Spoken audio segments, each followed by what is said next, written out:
This is an Apostrophe podcast production. You're soaking in it. You're gonna love it in an instant. Your teeth look whiter than no.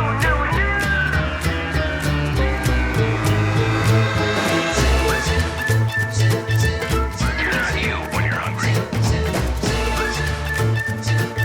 You're in good hands with Austin.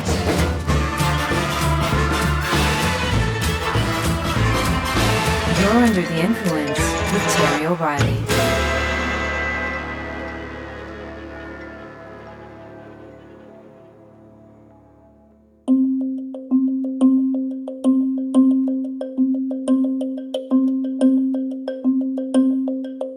Back in 1996, a man named Benjamin Schreiber was sentenced to life in prison without parole for a murder he committed.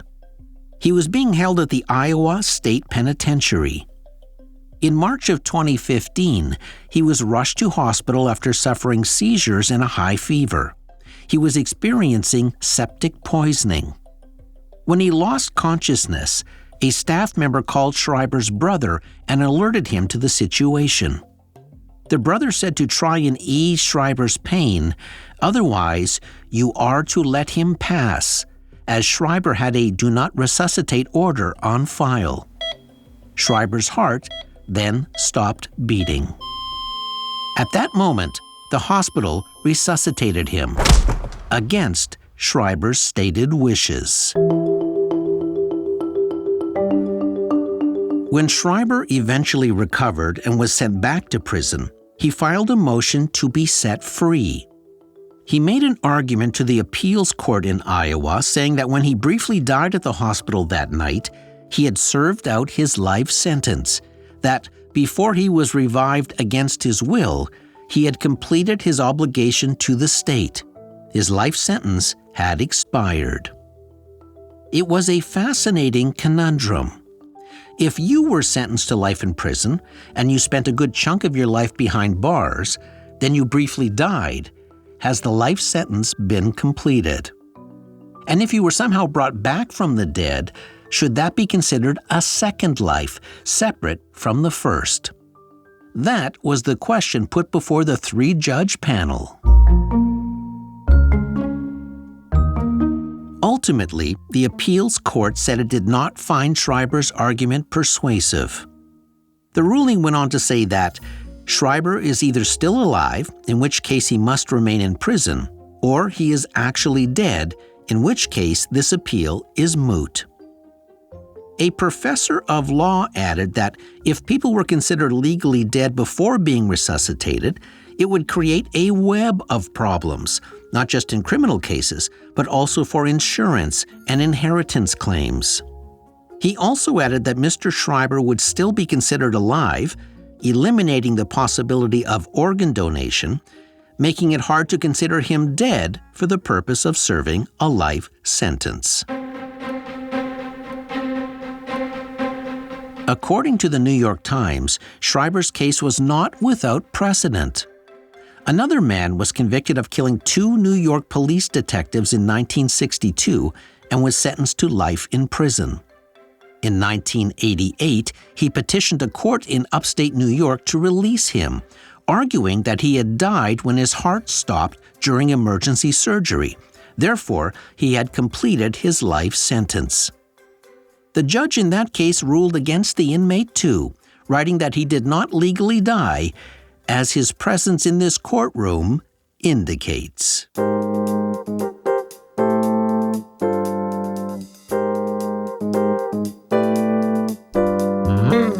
There have been many famous advertising campaigns that were laid to rest over the years.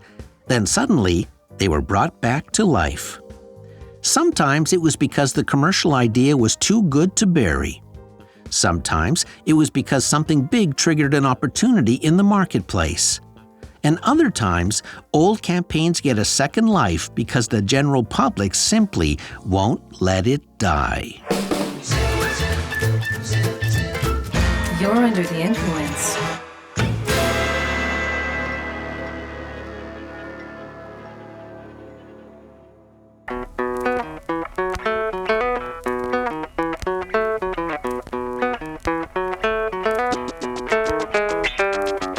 comes to revived commercials, there is one ad that tops them all. It first aired way back in 1971. Actually, it first aired as a radio commercial, but it didn't really take off. So it was reimagined as a television commercial. It featured people of all different colors and races standing together on a hilltop. I'd like to buy the world a home and furnish it with love. Grow apple trees and honeybees and snow white turtle doves. I'd like to teach the world to sing. Sing with me. Perfect harmony. Perfect harmony. I'd like to buy the world a Coke and keep it company. The idea for the commercial came from Bill Backer, who was the creative director at an advertising agency called McCann Erickson. As we've mentioned before, Backer had been on a flight to England, but the plane was forced to land in Ireland due to fog. Passengers were unhappy and grumpy. But when the airline served everyone Coca-Colas, Backer watched as people began to relax and start chatting with their fellow passengers. That grumpiness changed to goodwill when people connected over a Coke. Backer jotted down a few words on a napkin that said, "I'd like to buy the world a Coke and keep it company." That experience inspired the commercial. The song was co-written by Backer, along with Roger Greenaway, Billy Davis, and Roger Cook, who had separately written a string of top 10 hits, including Long Cool Woman in a Black Dress and Lonely Teardrops. The Coke Hilltop commercial has been cited as possibly the most famous commercial of all time. It ran right around the world, and Coke received over 100,000 letters from people who loved it. And it has been resuscitated more than once. In 1977, the commercial was reworked for the holidays. I'd like to buy the world a home, furnish it with love, grow apple trees, honey bees, and snow white turtle doves. It showed people standing on a hilltop at night holding candles, and when the camera pulls back, all those candles are in the shape of a Christmas tree. 3 years later, Coke shot another Christmas version, only this time it featured singers and Disney characters. I'd like to buy the world a Coke. That's the song I sing. Then, 19 years after the original commercial had aired, Coke created a Hilltop reunion commercial, inviting all the original singers to come back. Except the crowd on that hilltop was much bigger this time, because Coke invited the singers to bring their children along with them. I'd like to teach the world, can't stop it, feeling you get from a Coca-Cola, can't keep the feeling. In 2005, Coke resuscitated the commercial yet again in order to launch Coke Zero. And instead of teaching the world to sing, it wanted to teach the world to chill.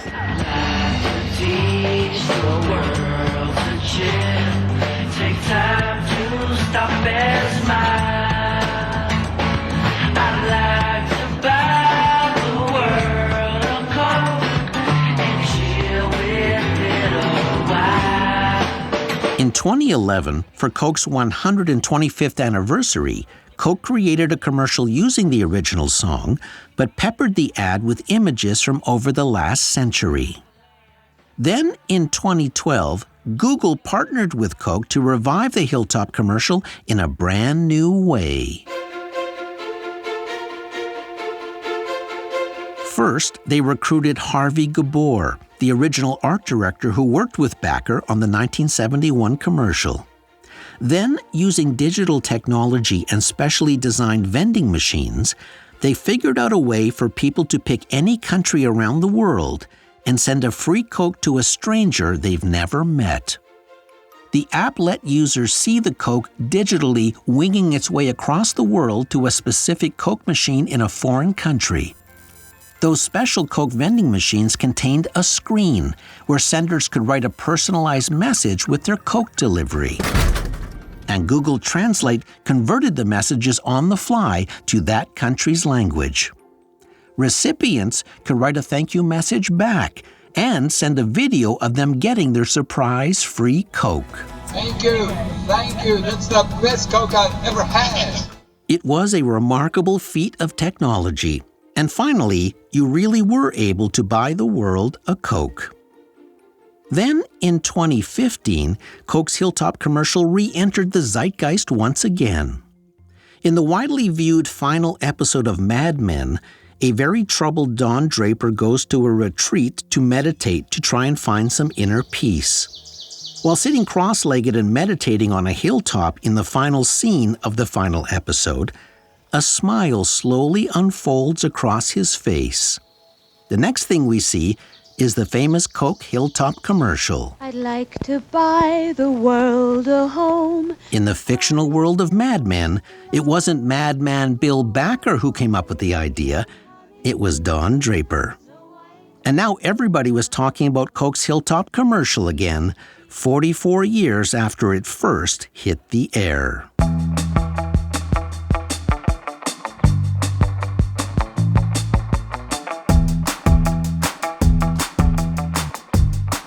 A very popular beer campaign ran back in the 70s and 80s. Advertising Age magazine rates it one of the top 10 advertising campaigns of the 20th century. It was a series of commercials for Miller Lite, and it was also done by Bill Backer's ad agency. We've mentioned this story before, but allow us to refresh your drink. As mentioned earlier, Bill Backer was the creative director at the McCann Erickson Advertising Agency, and along with Coke, it also had the Miller beer account. Miller had just purchased a small Chicago brewery called Meisterbrau. Meisterbrau brewed several regular beers and one low-calorie beer. That low-cal beer was a dud. It just wasn't selling.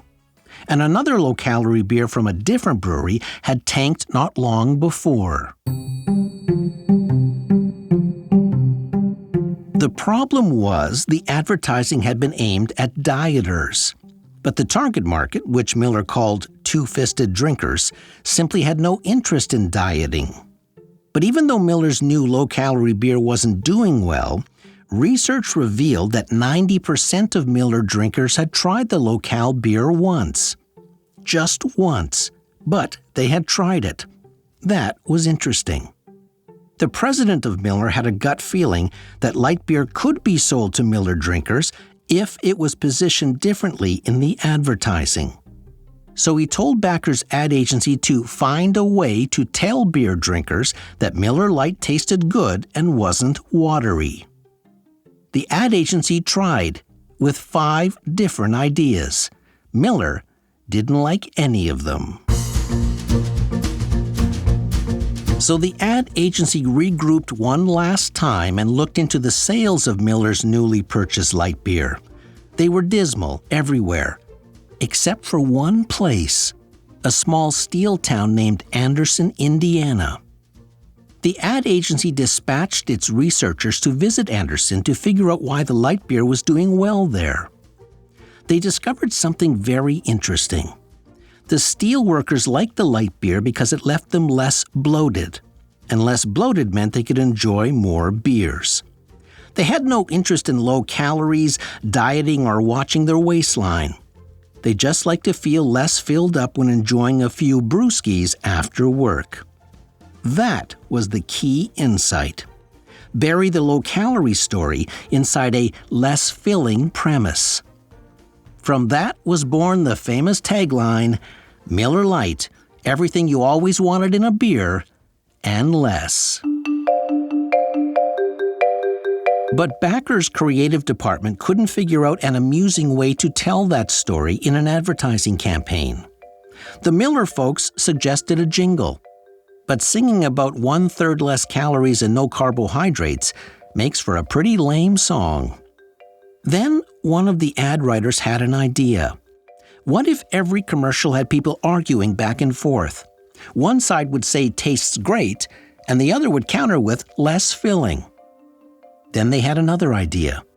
What if the people arguing were retired sports celebrities? They were all tough guys, so the low-calorie beer proposition wouldn't seem feminine. And everybody loved Hall of Famers. From that insight, one of the top 10 advertising campaigns of all time was launched. The commercials featured the greatest names in sports like Bob Uecker, John Madden, Mickey Mantle, and Boom Boom Jeffrion.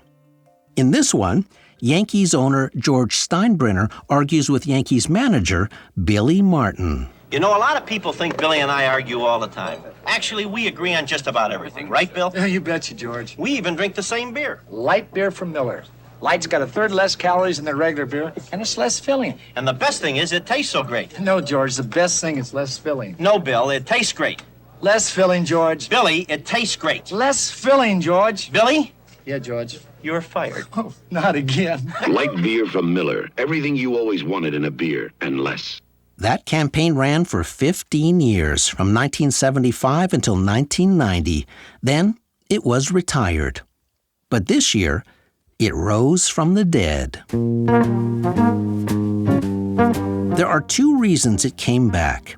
First and foremost, Bud Light, the nation's leading light beer, suddenly lost 25% of its market share in April of 2023 when it collaborated with a transgender social media influencer.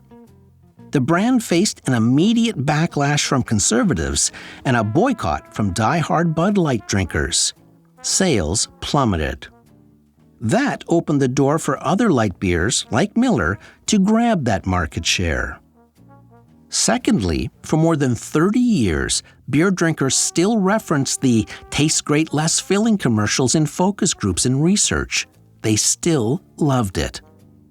So Miller decided it was the perfect time to revisit the campaign and update it with recently retired athletes, appealing to both boomers and a younger audience. In this commercial, retired NBA star Reggie Miller argues with retired NFL star J.J. Watt, with a little refereeing from actor Luke Wilson. There's nothing better than a game with great tasting Miller Lite. It's less filling, Miller Lite. Tastes great. And how'd you get up here? It's less filling, and I use my arms. I never understood this argument. Miller Lite is both, right? Isn't that kind of its thing? There's a door? I've given this a lot of thought, guys, so just bear with me.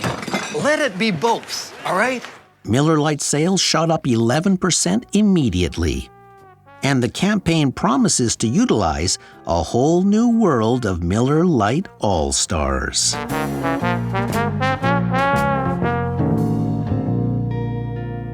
Before Bud Light had its problems, main brand Budweiser wanted to know what's up.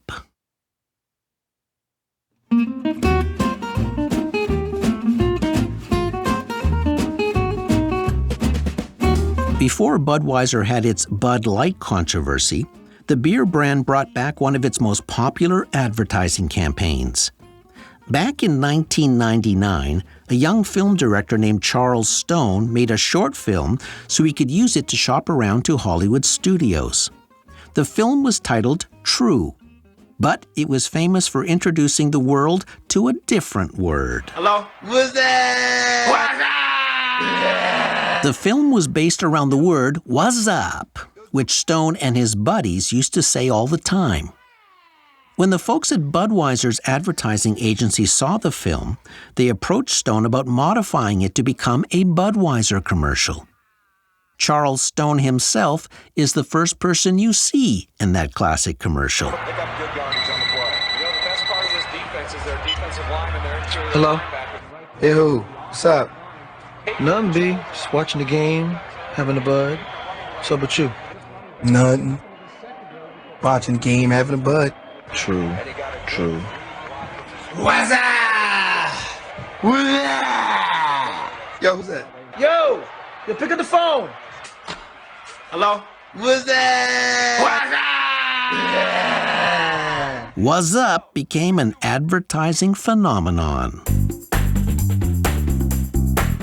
To mark the commercial's 20th anniversary, a Toronto advertising agency called Mosaic created a Whassup ad, only this time it was in an empty room filled with Amazon Alexas, tablets, Roombas, and other smart home devices. Yo, where's D-Unit? During the pandemic, Budweiser again revisited the commercial, only this time it was a message about staying in touch while everyone was in quarantine. Hello?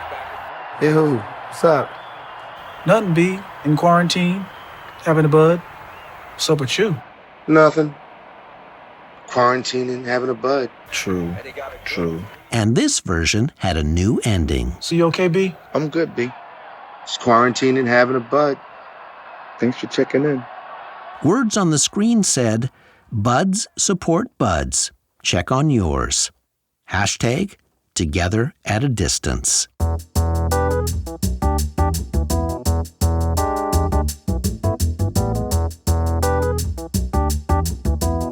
"14 years ago, Old Spice aired a commercial that would completely reinvigorate the Dusty brand.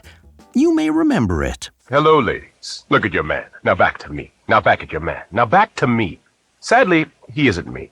But if he stopped using lady-scented body wash and switched to Old Spice, he could smell like he's me. Look down. Back up. Where are you? You're on a boat with the man your man could smell like. The man your man could smell like was an out-of-the-park home run. The commercial even won an Emmy. Old Spice sales, which had declined drastically over the years, suddenly doubled, and it became the #1 body wash brand in the country. Actor and football player Isaiah Mustafa became a sex symbol. Remember, these ads were aimed at women, even though they were selling a male body wash. The reason? Women buy 70% of all male toiletry products. That's why every commercial began with these words. Hello, ladies. Then, in 2020, Old Spice wanted to celebrate the 10th anniversary of that commercial and wanted to launch a spin-off variety called Ultra Smooth, aimed at Gen Z, because Old Spice was losing market share in that age group to deodorant brand Axe. Only in this commercial, Isaiah Mustafa was an uncool boomer dad embarrassing his son. In the ad, Dad shows up uninvited into a business meeting his son is holding. Thank you guys for your hard work and dedication. Hello, son. I think it's time you join the family business. Dad, come on, I'm going to Old Spice, Fiji, where the cracking of coconuts releases pheromones of masculinity and mojitos. Dad, I use Old Spice body and face wash. It's ultra smooth. I'm not like you, Dad. All right, son. I'll let you get back to your pants meeting. Interesting that these ads weren't aimed at women, but directly at Gen Z. The tagline? Smell like your own man, man.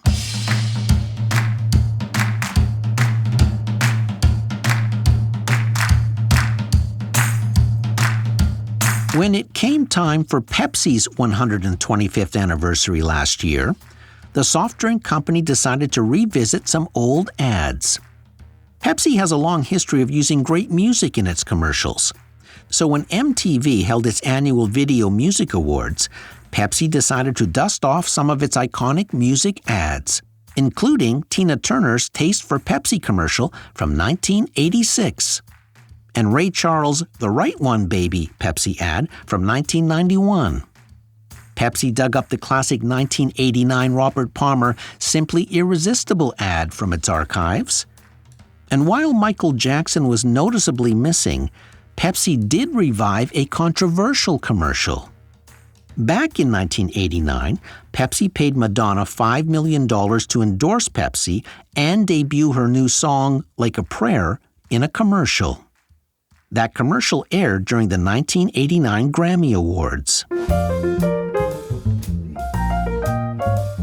The day after the Pepsi commercial aired, Madonna released her own music video for Like a Prayer. It contained certain scenes that provoked major pushback from Christian groups, and even the Vatican condemned it. That uproar caused Pepsi to yank the commercial after only 2 airings, and Madonna still got to keep the $5 million. But 34 years later, Pepsi aired the commercial again during the MTV Awards. This time, it didn't stir any controversy. And this time, at the end of the commercial, words on the screen from Pepsi said, "Cheers to disrupting the status quo." Madonna posted a message on social media saying she was glad Pepsi finally realized the genius of our collaboration. But then, she disrupted the status quo again. She also posted a photo of herself sipping a can of Coca-Cola with the message, "Also good."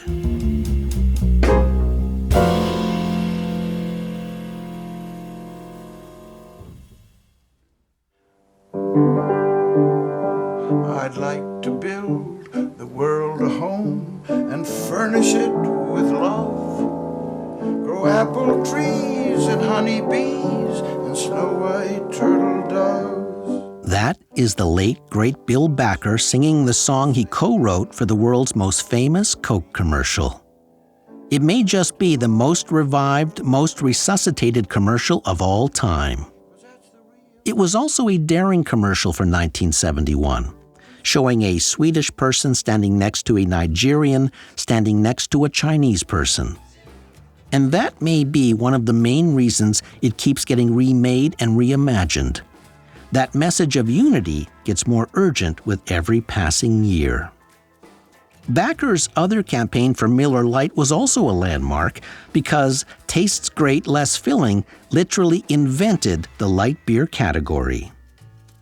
These campaigns and the others we've talked about today have one thing in common. They haven't worn out their welcome. Recent research has proven that many good ads don't suffer much wear out and are pulled off the air while they were still performing exceptionally well. In the advertising business, a rule of thumb is that a certain amount of repetition is required for wear in, and too much repetition creates wear out. But that new research proves that good advertising has a lifespan that greatly outlives bad advertising. Of course, the court of public opinion may want to appeal that ruling when you're under the influence. I'm Terry O'Reilly.